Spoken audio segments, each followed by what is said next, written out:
Hello, Bashers! So, nandito ako ngayon sa Puerto Princesa City, ang kabisera ng Palawan. At nandito ako dahil meron lang akong gustong i-share sa inyo, lalo na sa mga hindi pa nakakaalam. So, alam nyo ba na dito mismo sa kinatatayuan ko ay dito matatagpuan ang kilometer zero ng Palawan.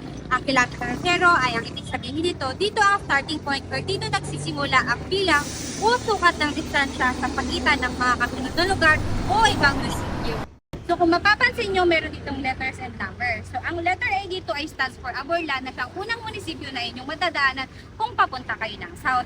And 68 naman is the kilometer. Ibig sabihin, 68 kilometers siya from kilometer 0 to Aborlan. And R stands for Rojas na siya namang unang munisipyo na inyong madadaanan kung papunta kayo sa bahaging norte ng Palawan.